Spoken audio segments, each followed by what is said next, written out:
مرحبا جميعا. أنا اليوم موجود بدولة سيشيلز باينانس كامبس. اليوم معي ضيف خاص جدا جدا جدا. اليوم رح أستضيف ريتشل الCMO أو الشيف ماركتينج أوفيسر بباينانس. ريتشل موجودة معنا اليوم بالجزيرة ورح تشرفني بهذا اللقاء لمجتمع كريبتو إن شاء الله. ريتشل, such a pleasure to have you here. Merhaba, thank you for joining. To meet you personally, my pleasure to be here. I have a few questions that I would love to ask you. As a CMO, Binance is number one and has been number one for a very long time. It's easy, I would say it's easier to get to the top, but it's really hard to maintain to be there. As a CMO, how can you still manage to do marketing for the number one exchange? How hard that is? It's both an opportunity and a challenge at the same time. As you know, Binance is in a unique position of being the leader in the marketplace by quite a large amount when you look at the percentages. But I think we see that as an opportunity more so than anything else.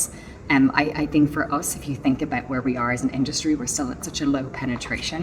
So for us, this next period, over the next 3 years is really about, extending the industry and, blowing it open and ensuring that we bring in more mass adopters.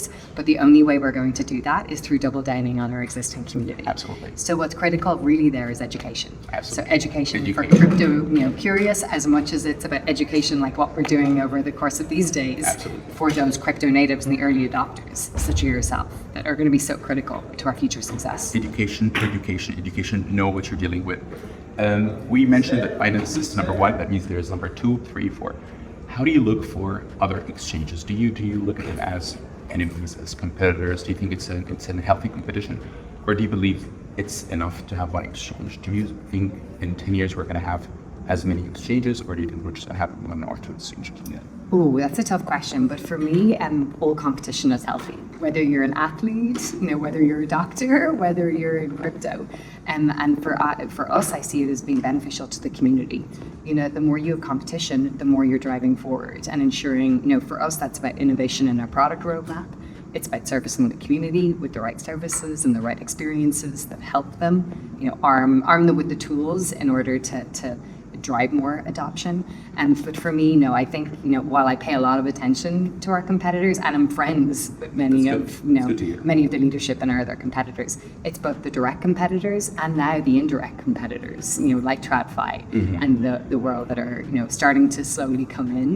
And we are in a very privileged position, but you and I both know there's plenty of examples in history where that goes away. Absolutely. I think that drives us even more to ensure that we're ahead of the curve. And that we continue to be in the leading position and be the pioneer and the challenger that we are. This is one of the things, guys, that I told you about already, that I saw that we're dealing here with a group of professional people who are aware that they are on the top of the list and they want to maintain that. And I'm really happy to be part of this. Thank you for being part of the community. And my last question was, how do you, what would you say to people who are also joining the crypto space right now?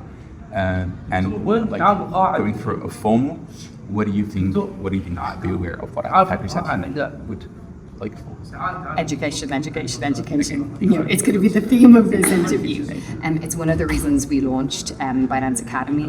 It's a platform I've been really lucky to inherit as the leader of less than a year, but that has such a wealth of tools and information. And if you're scared about or not, someone who likes engaging online, we also have meetups all over the region that are taking place. Not just us competitors too, where you can go ask questions. And the one thing about this industry, which I find extraordinary, I've been engaged in the past in trading communities where it's about learning how you can trade as an independent, not as part of a company.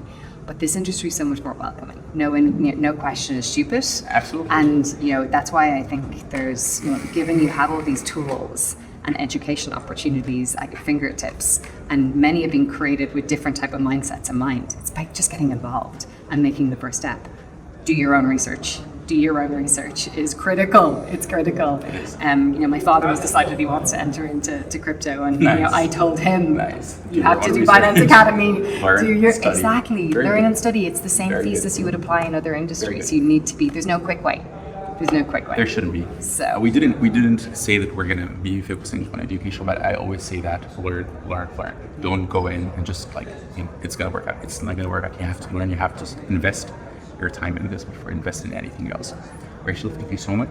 I asked Rachel for the interview. It wasn't hard at all. She's really happy to speak. She's really happy to answer questions. We just had an AMA session. Everything in Binance is open and clear. This is my first event with Binance or in Web3 ever. And you think of Binance as this huge company, which it is, but you think as the people working with Binance, they're like intimidating people because they're like in a high position. Everyone is super nice here. Guys, reach out to people, connect with people. This is a space for everyone, and stay safe.